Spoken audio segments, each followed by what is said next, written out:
When you opened up a gym, you dreamed of not only making a positive impact on your community, but also making a livelihood for your family and creating a great livelihood for the people that work with you. Unfortunately, it doesn't always work out that way. Today, we're going to analyze why, and I'm going to share with you my favorite simple strategy for improving this situation. My name is Mark Fisher from businessforunicorns.com, and if you like this video, and you are interested in getting access to an awesome free report that will help create absolute clarity on where you need to focus your energy next so you can conquer entrepreneur overwhelm and understand how to move your business forward, click the link below and go to gymownerreportcard.com for our free assessment tool. Now, I want to unpack the pros and cons of this, but broadly speaking, if you're looking to improve your profitability and pay your team more, well, to state the very obvious, you might have guessed this, it's really a matter of having less people that you pay more money to. Now, let's start by unpacking some of the downsides to this, because there are some downsides. So the first thing I'll concede is that there are some models,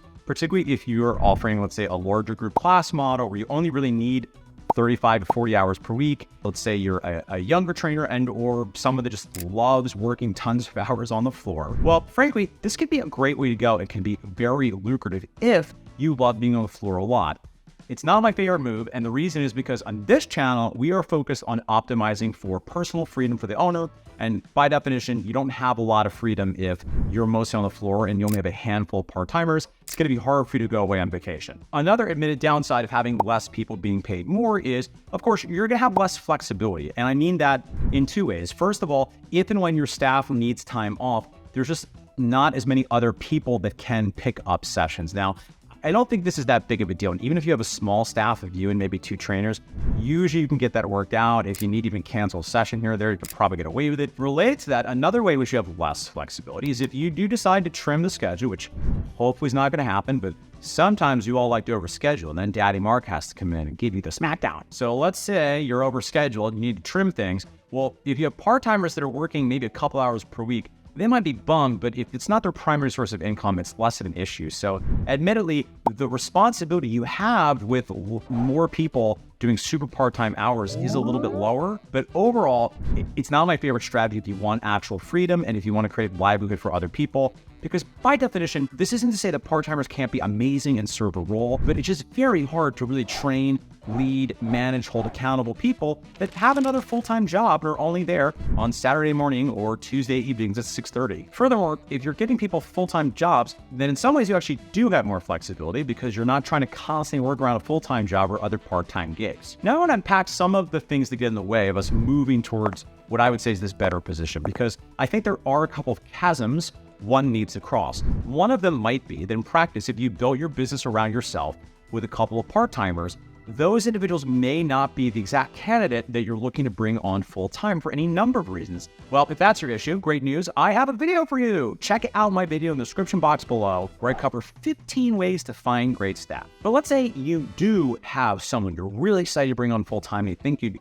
they'd really be great, you don't have enough money to bring them on. And there are 2 related, but sometimes happening at the same time, reasons for this. Reason number 1 is you're actually offering more classes and sessions than you need. So if your utilization is low, and again, this depends a little bit on the capacity of classes, but if you're doing 6-on-1, let's say if you're below 75 or 70% on the regular, you might be offering too many sessions. In this case, you're just offering more capacity than your client roster and revenues dictate are actually necessary. So the solution here isn't hire more people that you can't afford. The solution here is get right with your schedule, trim things up. And if you want a super pro tip here, here's my move for you. Most facilities will have seasonal dips, right? So most markets, you're going to have situations, for instance, up here in the Northeast, in the summertime, the month of August, things dip down. You want to use that as an opportunity to make a seasonal trim to the schedule. And then based on how things go, I would encourage you to be very cautious about bringing things back to the schedule. Now, the second situation, which again, might be happening concurrently with the first situation, is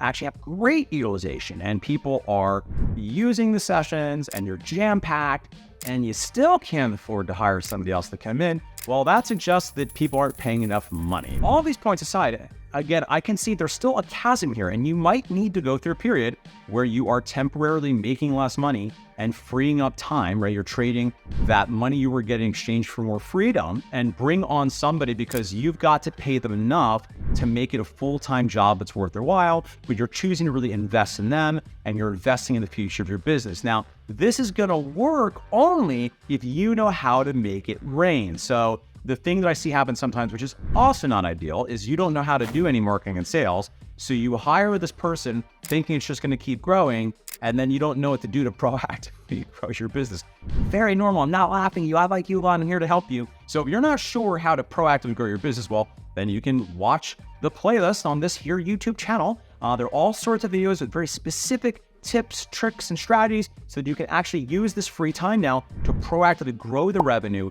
bring in a net increase of clients month over month, so that ultimately you can replace some of the income that you have temporarily shifted to this shiny, sparkling new car smell, new full-timer. All right, friends, well, I hope you enjoyed this video. If you haven't had a chance yet, why don't you go ahead and smash that subscribe button so you never miss another video.